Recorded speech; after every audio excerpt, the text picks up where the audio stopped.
All right. How are we doing, guys? We got some stuff to talk about. And again, if you can't tell, look at the bottom of the screen. At any point during this entire podcast, we're going to fly through this now. What my thoughts are on what should happen to Debo Samuel. He should not be traded. I'm keeping that up the whole time. So if you want to cut a clip of this and you want to say something along the lines like, oh, John wants to do this or John wants to do that, that's fine. That's not what I want to do. What I think needs to happen is Debo needs to be signed and he needs to stay. That Debo should be a 49er, period.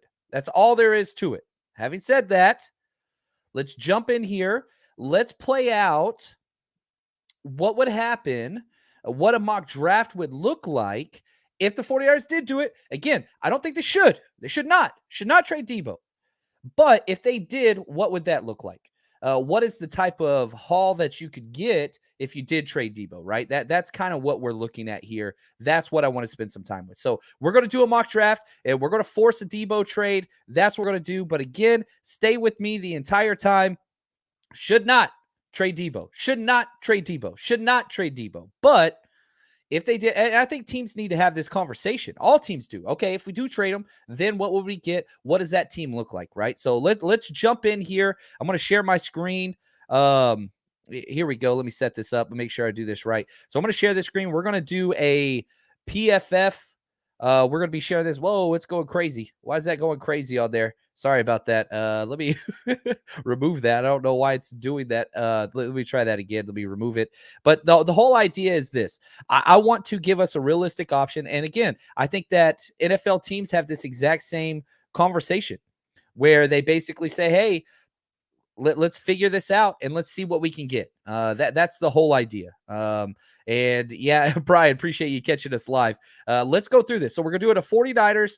We're doing 7 round. We're going to do a super quick one, and we're going to fly through this. Now, we are going to offer a trade before this even happens. Now, the Jets offered pick number 35, 38, and 69 for Tyreek Hill. I don't think that they're going to offer that same compensation. I think Debo would be worth a little bit more just because you get 1 year cheap because he's got his 4th year of his rookie deal, so it's a little bit cheaper. Plus, the Jets are already in there, and I'm just using the Jets as an example. This is best case situation just because of how much draft capital they have. If we were offered 35, 38, and 69, I would say no. If they offered 10 and 38, now that is a conversation that should be had. Not saying I would accept it. Look at the bottom of the screen. 49ers should not trade Debo. Should not trade Debo, especially just because of something his dumb brother said. I don't know if his brother's dumb. I think the thing that his brother said was dumb. So anyway, so let's just say we get pick 10 and we get pick 38, which I think that's an overpay. I don't think the Jets would offer this. I don't think the 49ers would accept this, but let's just play this world. Let's play in this world. So we're going to put Debo Samuel up there. Again, you can see how likely this trade is to be accepted is none.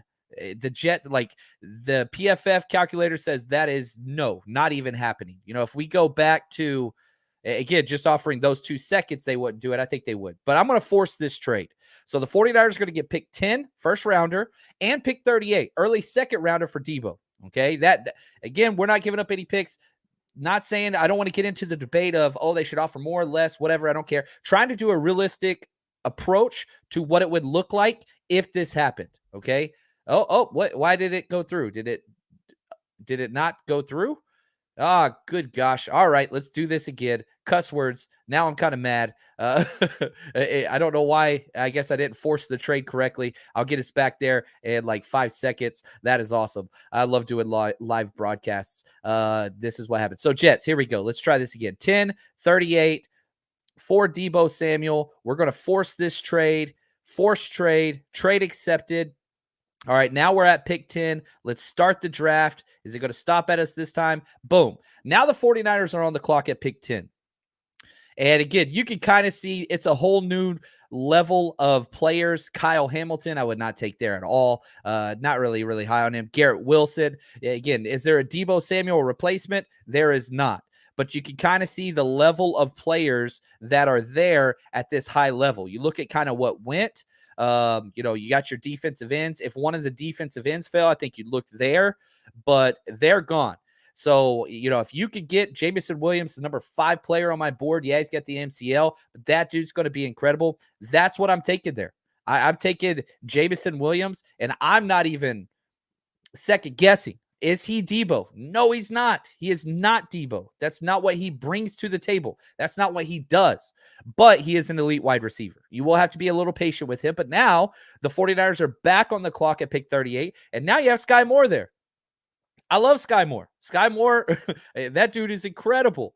Another wide receiver. Or do you go elsewhere? You can get a stud defensive tackle like Travis Jones. You can get a stud Jalen Petrie. There's lots of guys. Nick Benito, Drake Jackson. There are a lot of players. David Ojabo. Okay. My heart kind of skipped a beat there for a second. Kyler Gordon, I absolutely adore him. But I'm telling you right now, I saw David Ojabo. Now, here's the question. Would you take 2 players that are coming off, injuries? I have Jameson Williams, number 5. I got David Ojabo, top 15 player, but I don't want to do 2 injury. David Ojabo is kind of where I would want to go with that. But again, I'm not seeing another edge that I'm absolutely in love with. Dylan Parham, I like that. I think that's way too early. The players I'm looking for, Skye Moore makes the most sense. And so the question is this. This is the conversation that needs to be had. Is Skye Moore and Jameson Williams on cheap rookie deals for 4 years better than Debo Samuel and extending him and going through all this stuff? Whatever. That's a question you kind of got to have. And so that's what I'm going to go with because I want to force to see what is this Debo replacement. And so, boom, Skye Moore. I took him. So Jameson Williams and Skye Moore. Now we get to the picks where the 49ers, we're on the 61, and we just added 2 stud wide receivers. Now you get to go some other places. See what's kind of Cam Taylor-Britt's there, Dylan Parham's there. There's a lot of Marcus Jones there, Brian Cooks. There's a lot of solid, valuable prospects that I really, really like. Josh Pascal there at 61's awesome. Really, really like him. I'm debating Pascal versus Cam Britt and Dylan Parham. I think I'm going to go Josh Pascal because there's not that many edge guys. So, again, I'm going to edge there. And, again, just trying to play out.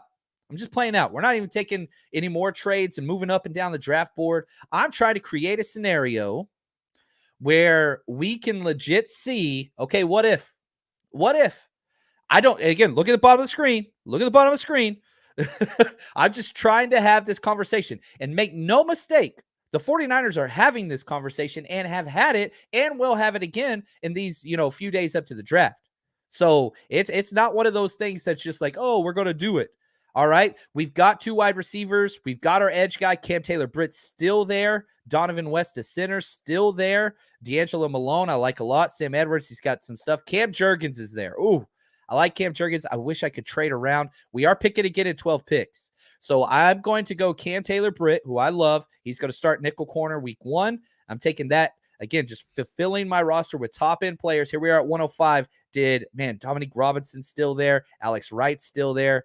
Cam Jurgens still there. I'm going Cam Jurgens. I don't even think twice. Get my center. Alex Mack said he's not sure he wants to come back or is wanting to come back. Get that. So we've got our center. We've got our edge. We've got our corner. We've got 2 wide receivers. I don't think that they replace Debo, but goodness, here we come again. Yeah, look at these 2 edge guys sitting there. Dominique Robinson, who's got great metrics. Alex Wright, who the 49ers have met with. Jalen Amore Davis, another stud corner. We want to go wide receiver again. There are so many talented players. This is such a deep draft, and it's crazy just the different look that this has given us. But, man, I'm telling you right now, I'm going one of these edge guys. I'm going Dominique Robinson out of Miami of Ohio. Double dip on edge. You got Josh Pascal. Now get him. I understand the numbers in the room are tough, but this is something that the Debo trade could give you. Again, look at the bottom of the screen.